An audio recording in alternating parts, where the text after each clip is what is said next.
I know it exists, so if somebody has color footage from the 1984 alternate games and Olympics, please, please, please upload it. I'm begging you.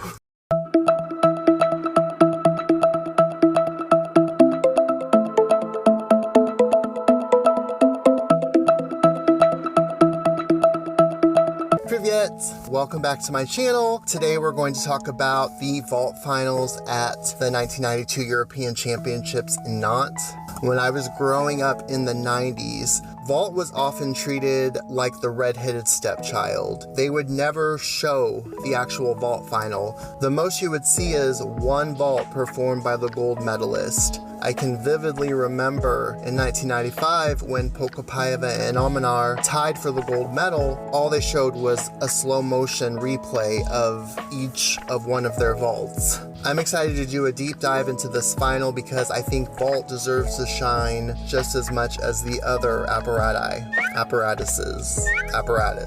You get my point. So back in ye olden days, each gymnast had to perform 2 different vaults in all phases of the competition. Prior to 1997, the gymnast would take the score of her best vault during the team and all around. And I believe 1989 was the first year that for finals, gymnasts had to do 2 different vaults from 2 different families. And the average of that score would be what determined the medals.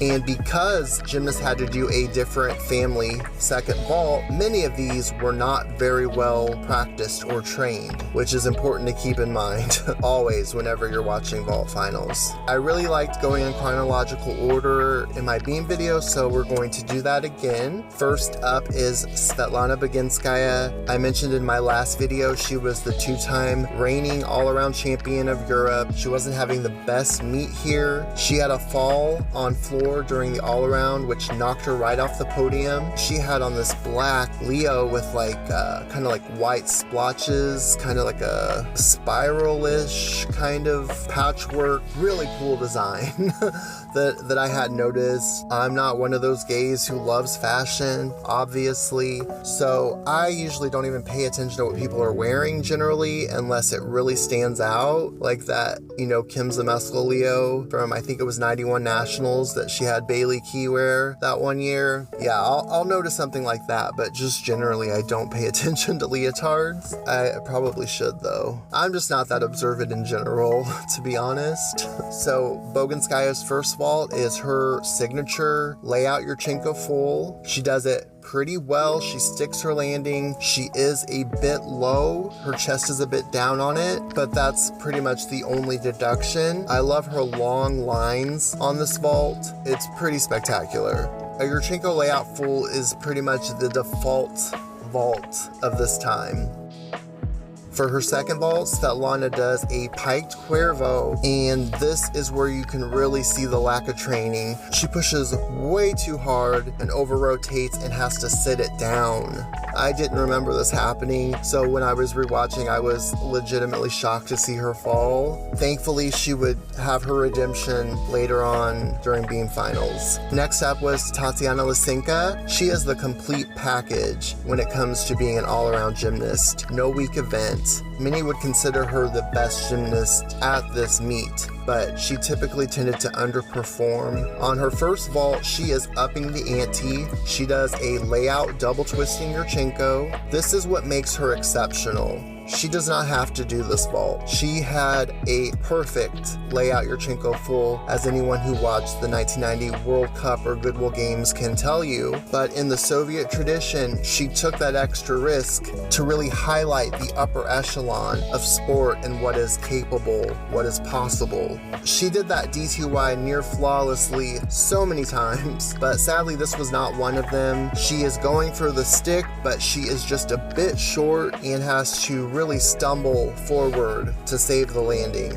She still scored multiple 985s, which makes me think that maybe some of the judges were giving her extra credit for going for the DTY, which obviously is a good thing, I think. The following year, when they downgraded the Yurchenko full to a 9.8, she was still doing that double twisting Yurchenko out of a 10, which gave her an advantage when it came to 93 Worlds in the all-around. Tatiana's second vault is a tucked Barani. The mechanics on this vault are great. She gets an excellent push from the horse. She has great height, good distance. The form is a bit iffy. Her legs come apart on the pre-flight when she hits the horse, and she does not keep her legs together throughout the front half salto, but she lands with her chest pretty much up. She struggles to control the landing and she has to take a step back. But sadly, because she landed so short on her first vault and the way that there was hardly any separation in scores during this era, she is out of the medals. Tatiana would later go on to win the bronze medal on vault in Barcelona, behind Anodi and Milosevic, who tied for gold. That just makes me realize that Anodi actually skipped Europeans. I don't know if she was injured or if she was just trying to save herself for the Olympics, but she obviously would have heavily factored into vault finals had she been here. So up next, I would love to talk about Andrea Molnar, who definitely was in contention for a medal. Sadly, Eurosport decided to take a break when she was vaulting. All we see is a replay of her second vault, which is a Sukahara full, and she sticks it cold, although she does land with her chest down and her body is not stretched, so she's pretty severely piked on it. I think her second vault is a 9862, but she had a dynamite first vault. Her Yurchenko full was great. I don't know what it was like here. I didn't get to see it. I think it scored a 9925, so she probably did it fairly well, but her average puts her into first place at this point. I mentioned Sylvia Miteva in my floor video. She also is here in vault finals. We'll be saying it all day. Her first vault is that layout Yurchenko full. She has a pretty good landing. I would like to see her be more stretched as well. It's a bit piked down for me, but she gets a pretty good score on it. Obviously, in the process of rewatching this meet, I've discovered things. I found out things that I didn't even realize. So Sylvia does a handspring front pike for her second vault, and I didn't even know this vault was out of a 10 in this code of points because it was so rarely performed. Sylvia does this vault beautifully. She gets great push off the horse. She has a beautiful pike position.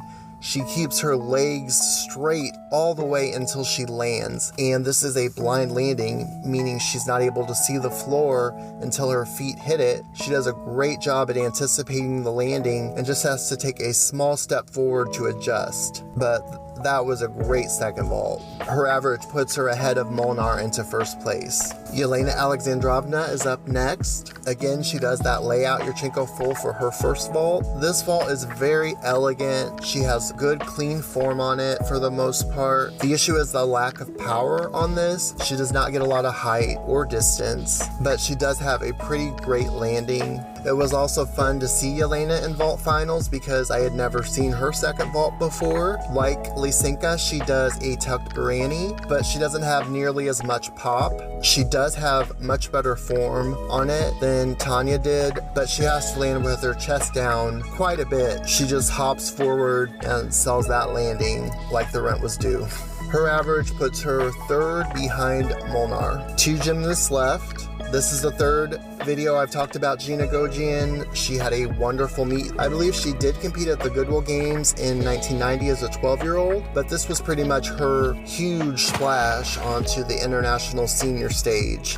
Her first vault is one of the most magnificent moments of the championships. She does that same layout Yurchenko full, but this is just spectacular. She gets gorgeous height. She gets wonderful distance. She flares it out beautifully. She does have slight form issues that are hard to see from the side. I think she has a slight leg separation both in the pre-flight and post-flight. I don't think she keeps her feet together all the way. The judges sit on the side, so it's really hard to tell from that angle sometimes. She actually gets an individual 10 from the Israeli judge. I think this is the only individual 10 given at these European Championships. I know it is in the event finals. I haven't gone through all the scores in the all-around, but I can't think of a routine there that would have garnered an individual 10. So this vault is pretty exceptional to score a 10 from any of the judges. I mean, yeah, it's magic, right? Gina's second vault, it's kind of in between a Cuervo and a Barani. It's probably closer to a pike Barani. Oftentimes in Gina's career, she would have indeterminate form issues on her second vaults, most notably her Phelps, which was not a Phelps. she was not initiating the half turn quickly enough. The way she did it was far easier. So some of those vault medals are a bit questionable, I think, later in her career, but this was an okay vault. She certainly landed it well. One of the reasons that the Yurchenko style vault was so revolutionary is it allowed smaller gymnasts to generate power off that round-off entry. And Gina is a prime example of that. She doesn't have the same power when she has to generate it on her own in a traditional entry vault. You obviously can see that difference in between Gina's first and second vault, but she still has a fantastic average, and she is in the lead with one gymnast left. Earlier, we talked about the fact that the double twisting Yurchenko was worth the same as a full twisting Yurchenko, and Tatiana Lysenko still did that double twisting Yurchenko regardless. Her Ukrainian sister, Tatiana Gutsu, took the opposite approach. She was capable of the double twisting Yurchenko, and she performed it all throughout 1991. She even was doing it up till March of 92 at Moscow News.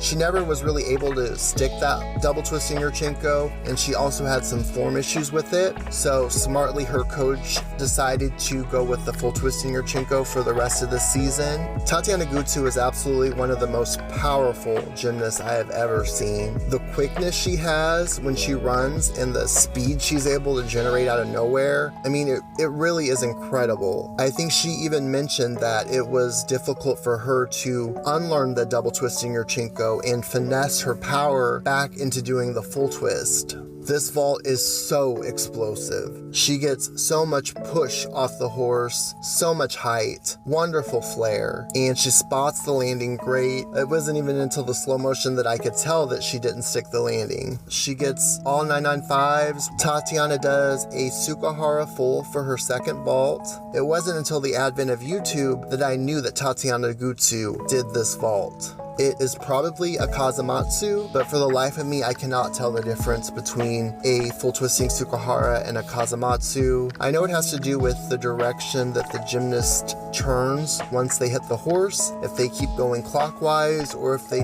then turn counterclockwise or something. Both styles have always been referred to as Sukaharas in the women's code of points. I really wish I could learn the distinction, but I just know what people tell me. I know that Almanar did a true double twisting Sukahara, whereas Zamolochikova did a full twisting Kazamatsu, but I can't tell the difference. But it really doesn't matter if this is a Suk full or a Kaz. What does matter is that it is brilliant. As I mentioned, I did not know that Gutsu had done this vault until at least a decade after the fact. So I was shocked that she was able to do this vault this well. This is a difficult vault to generate power on. Everyone will remember Mary Lou Retton and her perfect 10s that she got on her Sukahara full. Gutsu's vault is almost reminiscent of those vaults, and perhaps even better. She is able to pretty much keep fully straight and extended on this vault. She has to take the smallest of hops back. It's just a terrific, wonderful vault. My hot take is that she should have used this as her first vault at the Olympics. I'm honestly more impressed by this vault than I am her Yurchenko full. Some have said that the judges didn't reward the traditional entry vaults as much as they did the Yurchenko entry vaults. I don't know if she would have been able to stick it as well as a Yurchenko full, but shit, I'm impressed. As with her first vault, she gets a 995 average on her second vault, meaning her overall average is 995 as well, and there's your winner, baby. A very, very, very close, exciting vault competition coming down to the final gymnast, just like we saw in the beam final. Your overall podium is Gutsu with the gold, Gojin silver, and Mitova bronze. This would actually end up being Sylvia Mitova's only World, Olympic, or European medal. Somewhat surprisingly. So we're one step closer to completely reliving these Europeans. I can't not do bars now at this point because I'm low-key a completist. I might even do the all-around. I don't know. Just wondering how long I can put off working on that bar Oksana video.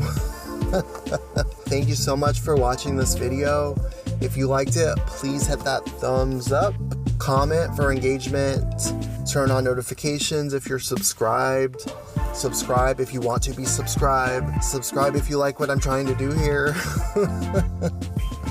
I'm trying my best, honestly. I swear to God. I will see all of you lovely folks in my next one. Take care. Bye, loves.